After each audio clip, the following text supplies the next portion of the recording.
Ku beri nama pedang ini Naga Puspa. Selamatkan dia. Jangan sampai jatuh ke tangan pendekar berwatak jahat.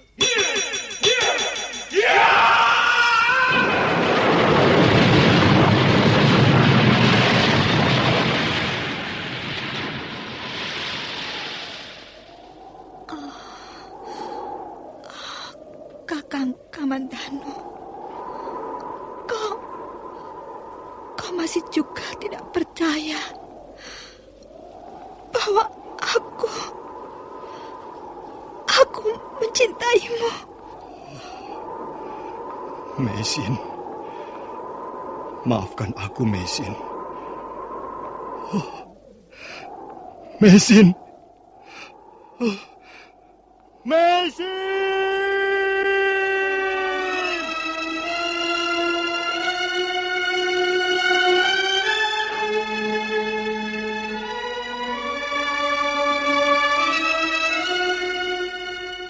Tutur Tinular.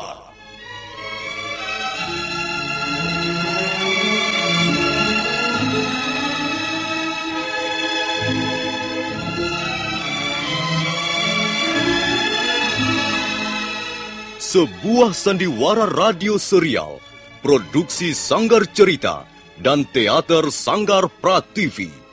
Sebuah kisah dengan latar belakang sejarah runtuhnya Singasari dan berdirinya Kerajaan Majapahit.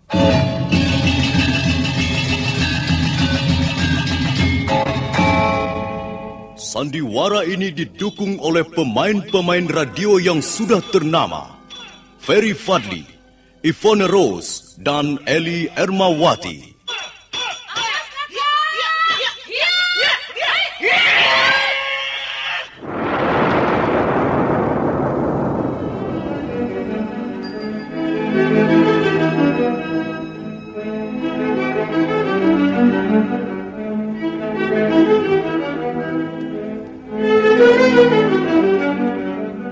Cerita ini ditulis dan disusun oleh S. Tijab.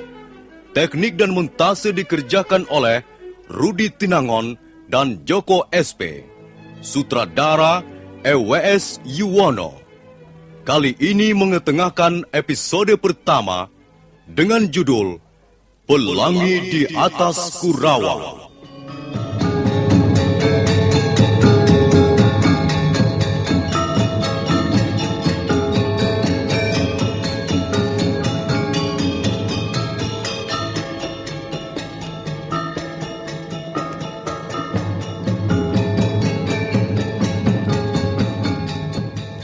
Dalam seri yang ke-28 ini didukung oleh para pemain Mamo Pratomo sebagai Kertanegara, Heri sebagai Diahwijaya, Kasdu Dewa sebagai Lembu Sora, Otis Perkasa sebagai Mengci, Asdi Swastra sebagai Empu Ranubaya, Dibyo sebagai pelayan, dan Nusri pembawa cerita.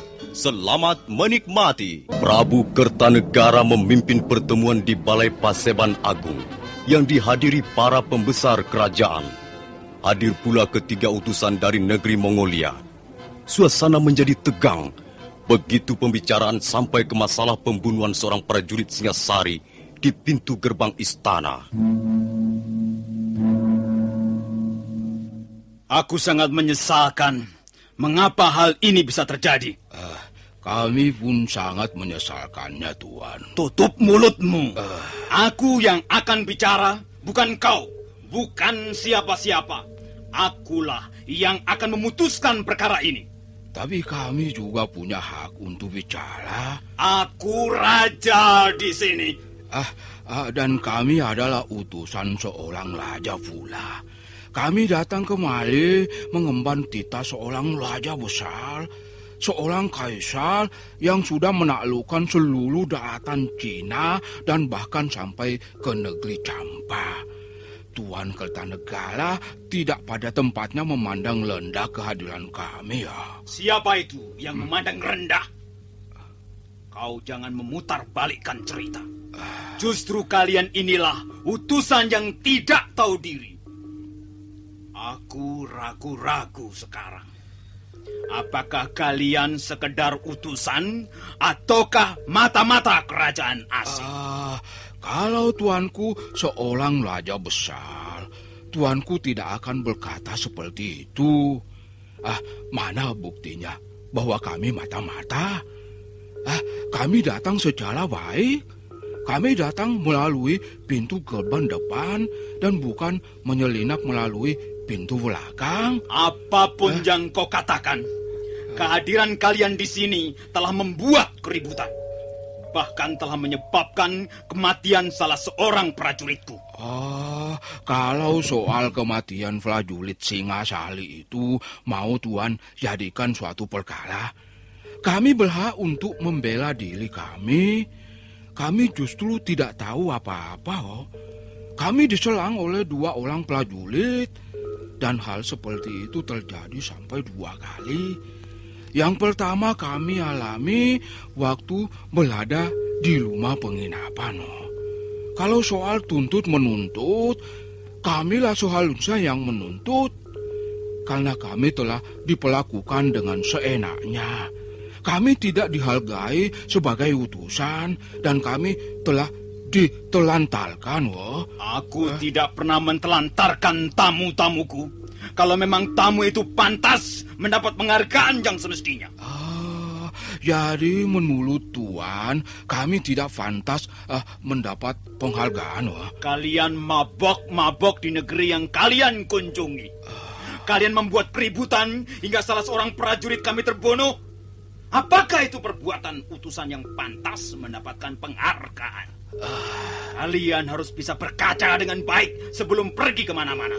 Iya, Tuan Kertanegara. Tuan telah menghina kami habis-habisan. Kami tidak akan melupakan kata-kata Tuan itu. Mengci!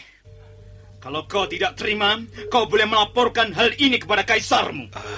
Maaf, Gusti. Sebaiknya pembicaraan mengenai peristiwa pembunuhan itu ditangguhkan dulu. Jangan ikut campur urusan ini, Paman Lembu Sora. Orang-orang Mongolia ini terlalu kurang ajar. Dan Tuan adalah seorang raja yang tidak tahu wadas kesopanan. Mengci! Kalau kau masih mengumbar mulutmu, kau dan teman-temanmu itu bisa tidak akan pernah pulang ke negeri leluhurmu. Maaf, Ayahanda Prabu. Hamba mohon hendaknya Ayahanda Prabu bisa mengekang hawa nafsu. Bagaimanapun mereka adalah utusan seorang raja. Sanggrama Wijaya, aku bukan anak kecil. Aku tidak membutuhkan nasihat siapa-siapa. Mengci, apa maumu sekarang?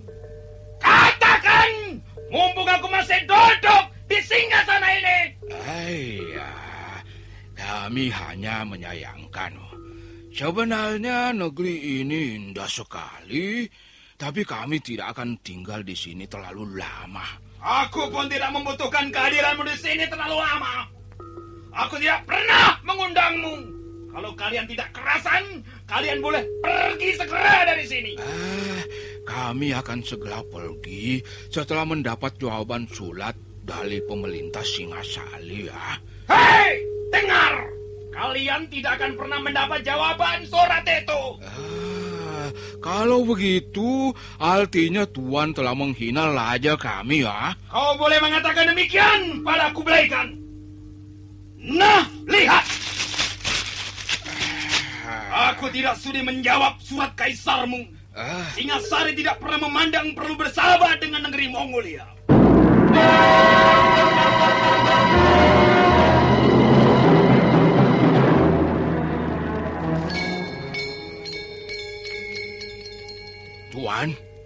Tuan telah berani melobek-lobek surat kaisar kami, tahukah Tuan apa itu artinya? Artinya aku menutup pintu persahabatan dengan kaisarmu itu, goblok! Singasari, kasihan negeri yang cantik jelita ini. Suatu ketika negeri ini akan hancur lebur. Karena tidak tahan lagi membendung hawa amarahnya mendengar kata-kata Mengci, Prabu Kertanegara segera mencabut kerisnya. Sang Rama Wijaya atau Dyah Wijaya buru-buru melompat untuk menghalangi ayah mertuanya. Oh, ayah. Jangan Ayahanda Prabu. Sang Rama Wijaya, minggir kau! Ampun Gusti, sarungkan kembali keris Gusti Kertanegara. Ingat, apa yang Gusti lakukan bisa menyangkut ribuan rakyat Singasari yang tidak tahu apa-apa. Mereka bisa menjadi korban perselisihan ini, Gusti. Paman Lembusora, jangan menghalangi aku. Aku melakukan ini justru untuk Singasari yang besar, Singasari yang megah perkasa. Mereka itu, utusan-utusan dari Mongolia itu, rupanya belum tahu siapa Kertanegara. Maaf, Tuan Kertanegara. Bagaimana Singasari bisa menjadi besar, bisa menjadi megah dan perkasa, kalau rajanya berjiwa kerdil?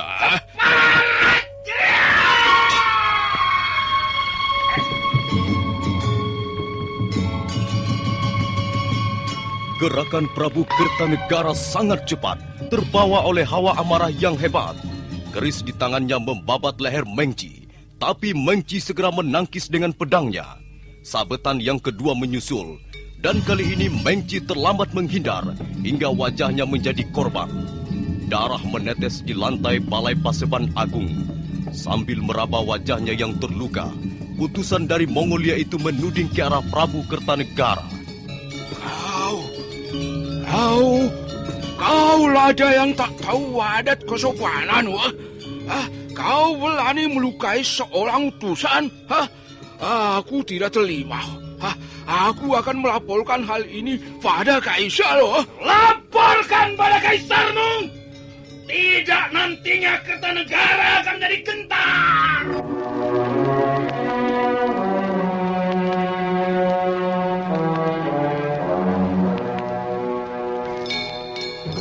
Sambil mengusap darah yang masih mengalir dari luka di wajahnya, Mengci dan dua orang temannya bergegas meninggalkan Balai Paseban Agung.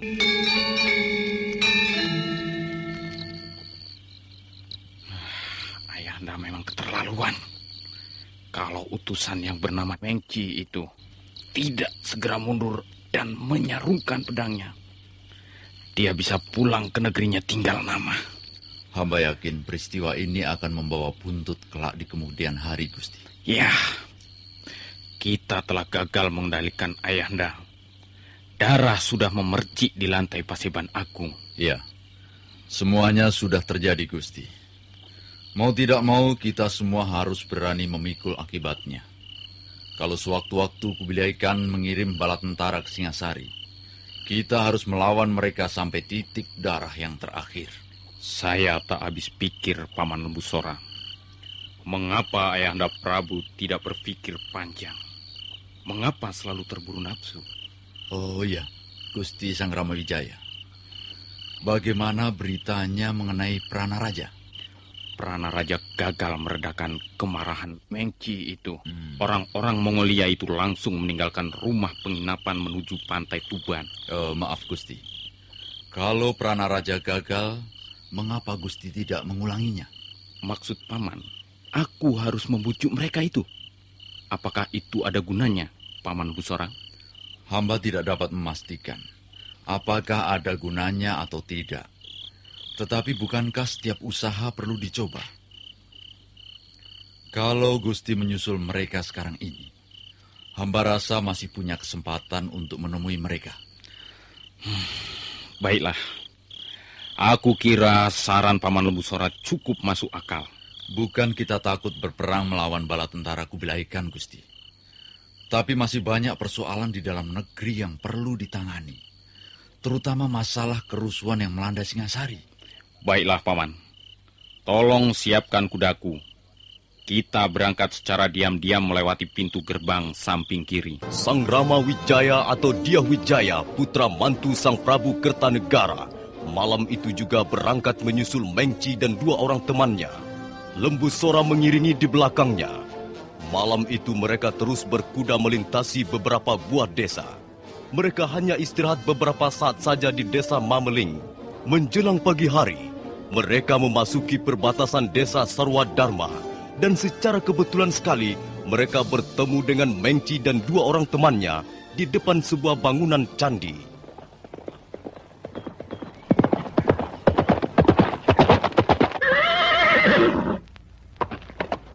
Maaf, Tuan Mengci. Saya mengganggu sebentar.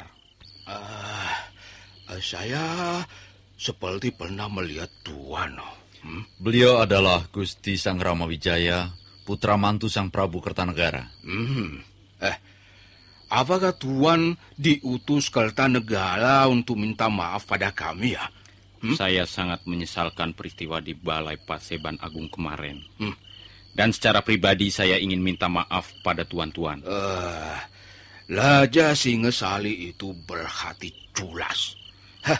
Kukira dia tidak sehebat seperti yang disombongkannya. Memang demikianlah watak Ayahanda Prabu. Iya, Tuan tidak perlu mengambil hati. Memang demikianlah perangai Sang Prabu. Mudah tersinggung, mudah marah, tetapi juga mudah pula melupakan semuanya. Tuan-tuan ingin aku melupakan golesan di wajahku ini ya? Itu tidak akan terjadi. Kertanegara harus bertanggung jawab atas luka di wajahku ini, wah. Nah, silakan kembali ke Singasari dan katakan pada ayah mertua Tuan bahwa Mengci tetap akan meneruskan perkara ini ke tangan Kaisar. Sang Ramawijaya tercenung sesaat sambil menggenggam tali kekang kudanya. Lembu Sora nampak sangat kecewa melihat sikap Mengci dan dua orang temannya itu. Bagaimana, Paman? Agak sulit, Gusti. Kalau begitu tak ada gunanya kita di sini. Mari kita kembali ke Singasari.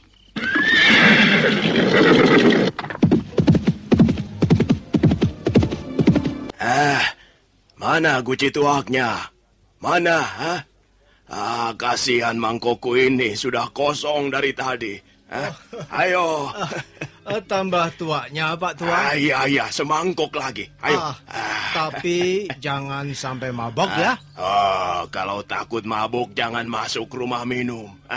Tinggal di rumah saja, membantu istri mengupas bawang merah. Ayo, mana tuang sini? Ayo. Tua-tua bukannya sadar malah mabok-mabokkan. Jangan ngomong begitu. Kalau tidak senang orang mabuk, jangan membuka rumah minum. Aku membuka rumah minum ini mau cari untung, cari duit. Bukan mau membersihkan muntahan orang mabok atau menggotong orang mabok rumahnya. Orang ini mau cari enaknya sendiri saja. Kau mau ngajak ribut ya, Pak Tua ya? Nah ini aku paling benci orang mabok karena selalu membuat keributan di mana-mana. Tidak selalu begitu. Itu pekerjaan anak-anak muda yang berjiwa pengecut. Mereka mabok supaya timbul keberaniannya. Lalu semua orang lewat ditantang berkelahi. Ya tentu saja ribut. Kalau kau mabuk untuk apa? Untuk melupakan kekasihmu di seberang sana, Pak Tua? Tidak usah dipikir. Kekasihmu sudah disamber orang. Orang ini pintar melucu juga. Jangan khawatir. Aku tidak akan mabuk. Aku minum semangkuk 2 mangkuk sekedar untuk menghangatkan tubuh. Supaya penyakit tulangku tidak terlalu nyeri. Aku tentu bukanlah tukang minum yang konyol seperti 3 orang asing itu. Kau mendengar juga berita itu, Pak Tua? Telingaku tidak akan menjadi rusak hanya karena minum semangkuk 2 mangkok tua. Ya, tentu saja aku mendengar berita itu. Berita itu terbang dengan cepat seperti punya sayap Raja Wali. Hampir semua orang tahu. Anak-anak kecil saja ribut membicarakan mereka. Tapi itu salah mereka sendiri. Minum di luar takaran dan akhirnya membuat keributan. seorang prajurit terbunuh dan... Jangan kau teruskan lagi, Pak Tua. Jangan kau teruskan lagi. 3 orang asing yang kau ceritakan itu sekarang ada di sini. Memang benar apa yang dikatakan pelayan rumah minum itu. Mengci dan 2 orang temannya saat itu singgah di rumah minumnya. Semenjak meninggalkan perbatasan kota Singasari, mereka bertiga merasa enggan untuk singgah di mana-mana karena merasa menjadi perhatian orang di sepanjang perjalanannya. Bahkan di desa Sarwa Dharma, mereka sempat menjadi perhatian penduduk setelah sebelumnya terdengar bunyi kentongan bersahut-sahutan. Ada apa, pelayan? Kau pasti membicarakan kami, ya? Kami sudah tidak tahan lagi. Kami utusan dari sebuah negeri yang besar, wah. Tapi di sini kami menjadi bahan tontonan orang-orang. Maaf, Tuan. Apakah araknya perlu ditambah lagi, Tuan? Tidak. Wah, arak negeri ini tidak enak. Baik, aku tidak doyan. Kalau begitu, akan saya ganti saja dengan air biasa, Tuan. Duduk. Aku tidak membutuhkan apa-apa. Aku hanya ingin tahu, apakah kau tadi sedang membicarakan kami atau tidak? Kau kira kami senang menjadi bahan pembicaraan murahan seperti itu? Dengar, rajamu, Kertanegara itulah yang patut dibicarakan di seluruh negeri ini. Rajamu yang tengik dan kelakuannya seperti badak itulah yang pantas ditertawakan orang. Maaf, Tuan. Jangan bicara seperti itu. Mengapa? Mengapa tidak boleh? Siapa yang melarang? Pembicaraan Tuan bisa mengundang bahaya. Aku tidak takut, tuh. Aku tidak takut berhadapan dengan prajurit-prajurit Singasari, ya. Kami pun prajurit pilihan di negeri kami, ya. Lihat, kalau ada prajurit yang berani melarangku, dia harus berani pula menghadapi pedangku ini, ya. Kalau kau ikut-ikut melarang, kepalamu akan segera putus, dan menggelinding di lantai rumah minum ini. Tahu? Mengapa kau tertawa, Pak Tua? Tidak. Itu lucu sekali. Apanya yang lucu? Pedangmu itu lucu sekali bentuknya. Pak Tua, kau jangan sembarangan tertawa. Kau tahu, pedangku ini pernah 2 kali ikut dalam pertempuran besar. Iya. Dia sudah membunuh puluhan orang. Tapi pedangmu itu memang lucu. Pantasnya untuk memotong bonggol-bonggol kayu hutan. Kurang aja loh. Kali ini pun aku menjadi tertawaan orang tua bangka tak berguna. Jangan, Tuan. Jangan. Maafkan dia, Tuan. Dia memang agak tidak beres otaknya. Minggir kau, pelayan. Aku sudah tidak sabar lagi, yo. Kunyuk tua. Itu akan merasakan ketajaman mata pedangku. Dia.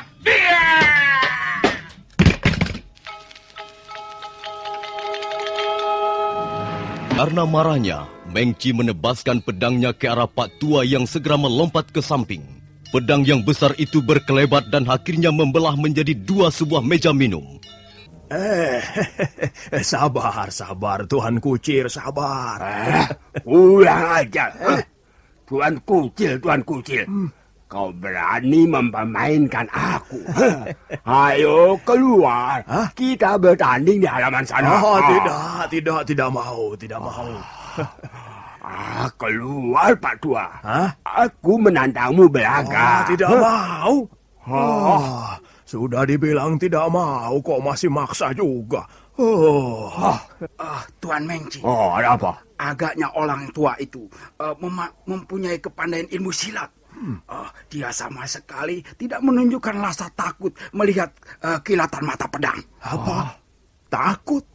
Oh, hampir seluruh hidupku kugunakan untuk mengamati senjata tajam seperti itu. Sudah biasa, tidak pernah takut. Jadi kau punya pengetahuan tentang senjata, Pak Tua? Iya, punya, walaupun hanya sedikit sekali. Bagaimana pendapatmu mengenai senjataku ini?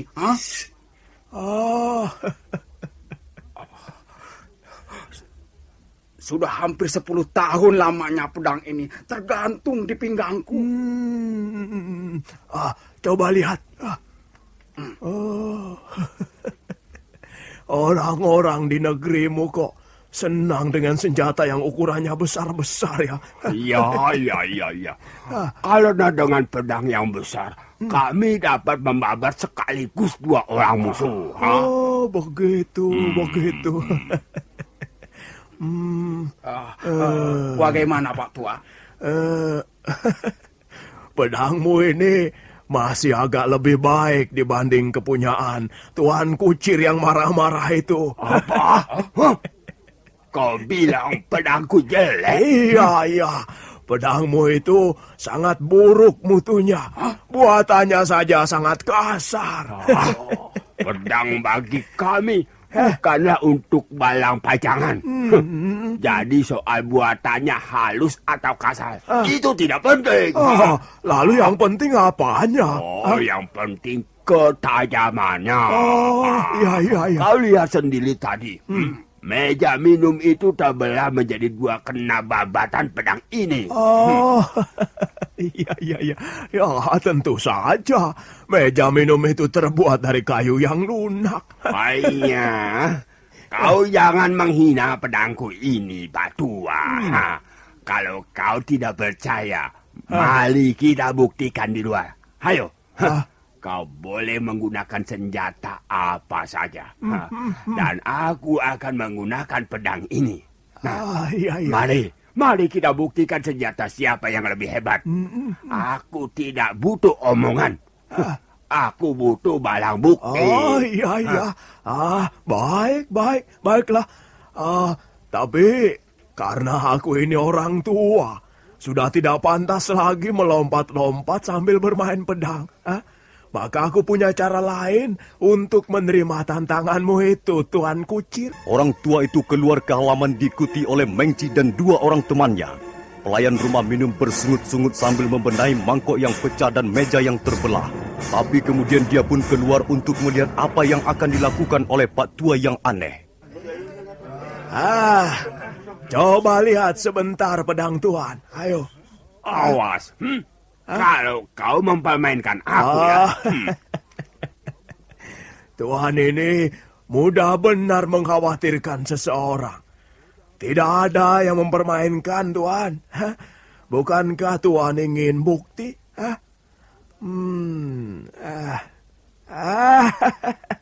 Benar kata saya.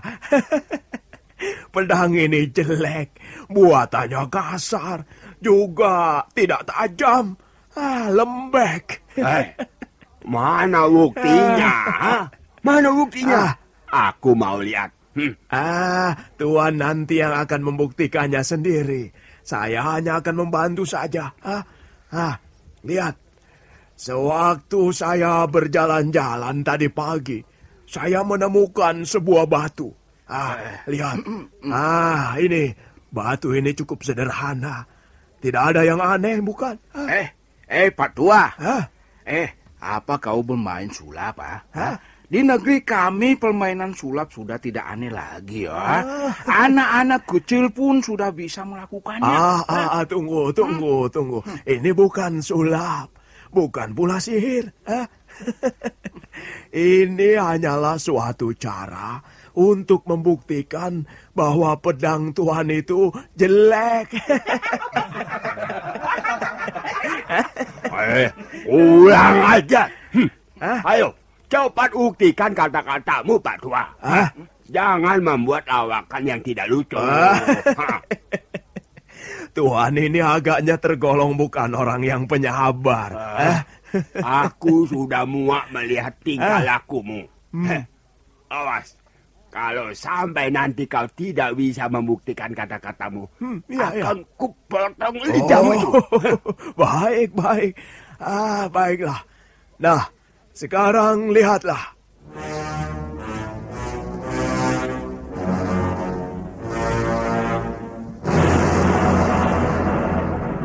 Orang tua itu lalu mengeluarkan sebuah keris kecil dari balik lipatan bajunya. Keris itu ditimang-timang sambil senyum-senyum menjengkelkan. Hei, apa itu yang kau timang-timang, Pak Tua? Ini hanya sebuah pisau dapur yang tidak ada gunanya, selain untuk mengupas singkong atau memotong cabai. Nah, aku membawa pisau ini juga hanya untuk menebas daun pisang kalau kebetulan gerimis datang. Tapi tuan-tuan nanti akan melihat sendiri mana yang lebih tajam. Pisau kecil ini atau pedang tuan yang besarnya melebihi gajah itu. Nah, lihat. Batu ini akan kuletakkan di sini. Sekarang peganglah pedang tuan yang hebat ini. Baik. Ini peganglah. Ya. Begitu ya. Coba, mari kita lihat apakah pedang tuan mampu membelah batu ini seperti halnya membelah meja minum tadi. Ayo. Baik. Iya. Minggir Pak Tua. Iya. Akan kuhancurkan batu ini. Mengci mundur selangkah untuk mengambil ancang-ancang. Mata pedangnya berkeredap di udara, membuat hati berdebar mereka yang menontonnya. Batu itu kelas sekali. Bukan batu itu yang keras, melainkan pedang tuan yang terlalu lembek. Pulang aja. Ayo terus.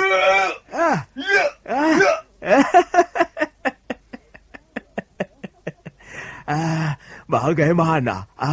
Tuan masih penasaran? Kalau masih penasaran, silakan coba lagi. Ayo, silakan. Maaf Tuan Mengci, coba pinjam pedang Tuan. Biar saya mencoba menebas batu itu. Iya. Ya, Tuan Panci. Biar teman-teman Tuan mencoba juga. Berilah mereka kesempatan untuk membuktikan kehebatan pedang Tuan. Awas kau, Pak Tua. Kalau perkataanmu hanyalah omong kosong, kau akan menanggung akibatnya. Oh, iya. Nah, ambillah pedangku ini, Canpi. Jangan mau kita menjadi bahan olok-olok orang Singasari. Iya, baik Tuan Mengci. Canpi yang bertubuh lebih tegap dan kekar itu tidak segera mengangkat pedang. Untuk sesaat dia diam, mengatur pernapasannya. Kemudian dia mengambil jarak 3 langkah. Pedang itu pun mulai terangkat tinggi dan diputar-putar.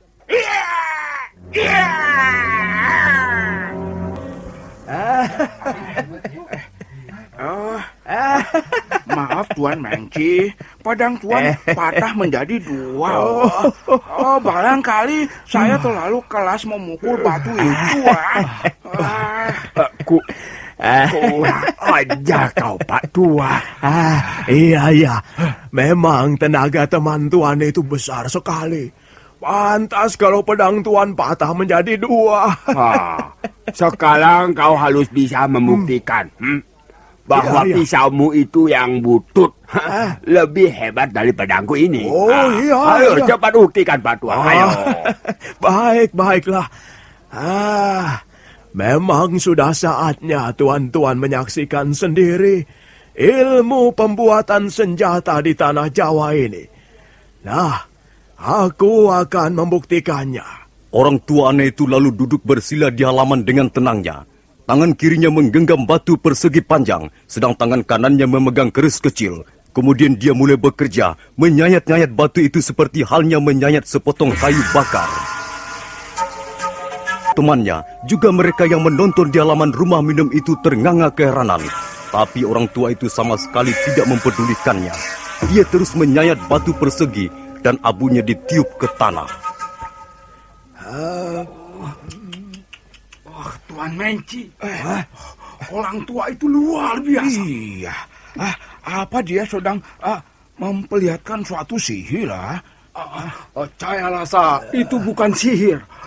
Memang orang tua nampaknya mempunyai kemampuan yang tinggi sekali dalam hal pembuatan senjata.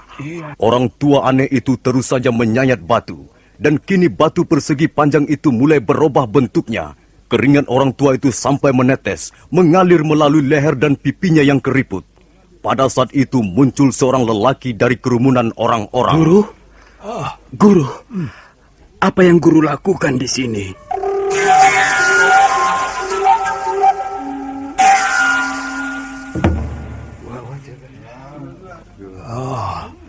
Ada apa, Wirat? Apa yang guru lakukan di sini? Apakah mereka mengganggu guru? Oh, tidak. Tidak ada yang mengganggu aku. Kau lihat sendiri. Aku sedang menyelesaikan pekerjaan yang menarik sekali. Ini pesanan tuan-tuan itu. Guru membuat apa itu? Nah, tuan-tuan. Saya sudah berusaha membuktikan perkataan saya. Kalau tuan-tuan masih kurang puas, ya, maafkan saya. Saya tidak bisa membuat permainan yang lebih menarik lagi. Ayo, Wirot. Hari sudah agak sore. Mari kita pulang. Ayo. Sebelum melangkah pergi, orang tua itu melemparkan batu persegi yang sudah berubah sama... Hilang aja. Orang edan. Lihat. Orang tua itu membeli kenang-kenangan pada kita. Apa itu, Tuan Menci? Kau lihat saja, Wong Jauh. Bukankah ini suatu penghinaan besar? Menci betul-betul merasa terhina. Dia segera menarik teman-temannya. Dan sebelum mereka pergi, Menci melemparkan potongan batu yang bentuknya menyerupai alat kelamin laki-laki.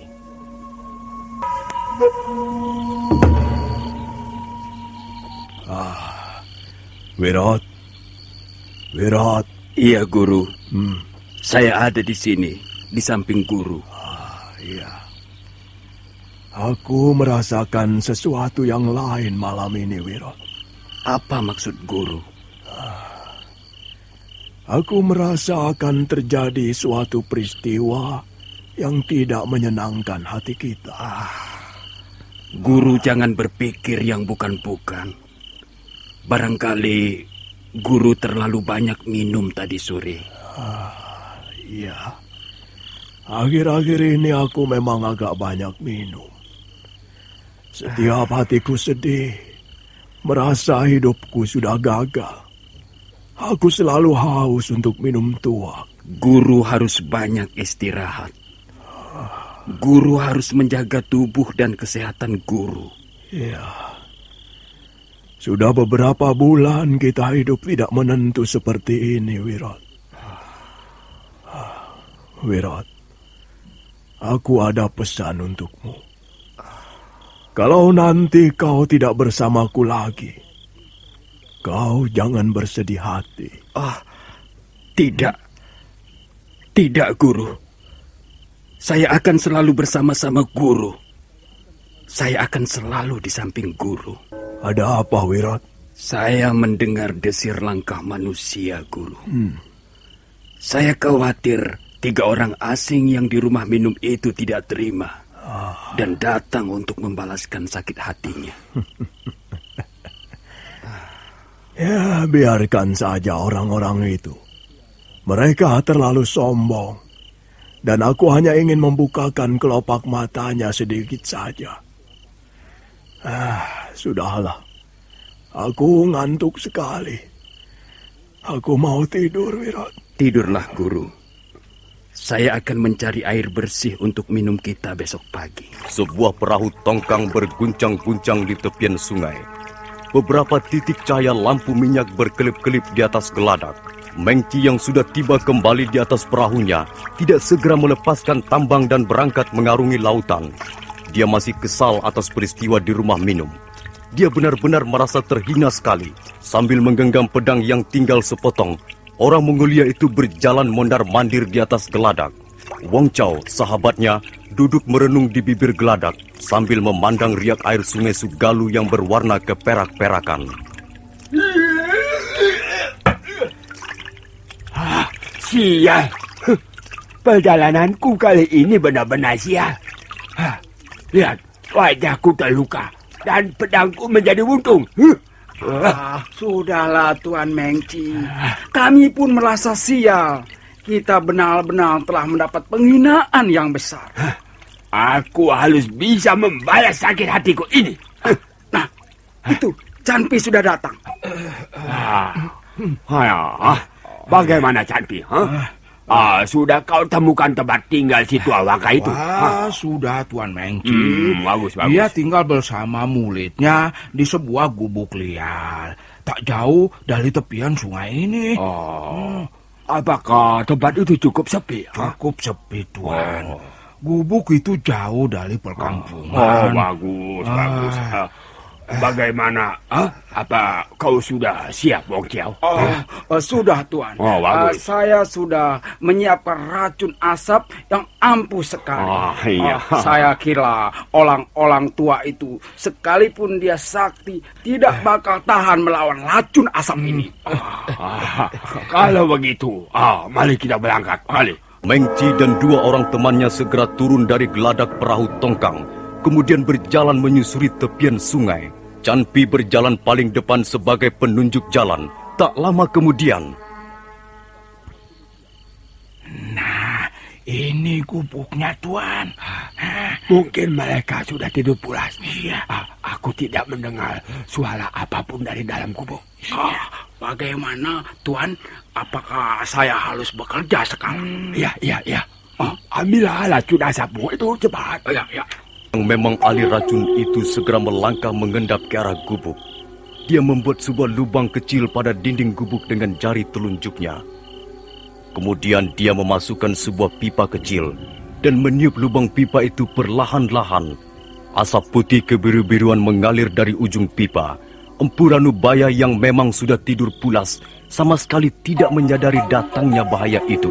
Wong Chow terus meniupkan racunnya. Ruangan gubuk yang sempit itu pun dipenuhi kepulan asap. 3 orang Mongolia itu belum sempat menoleh ke arah datangnya suara, karena mendadak seseorang telah menyerang mereka. Dan terjadilah pertarungan sengit di tengah malam buta itu. Mengci dengan pedang buntungnya berusaha mendesak lawannya. Sementara itu Canpi mencoba merangsek dengan pedang panjangnya. Nah, para pendengar sekalian, bagaimana kelanjutan kisah ini? Bagaimana nasib Empu Ranubaya akhirnya? Silakan menunggu kelanjutan kisah ini pada seri berikutnya. Sampai jumpa.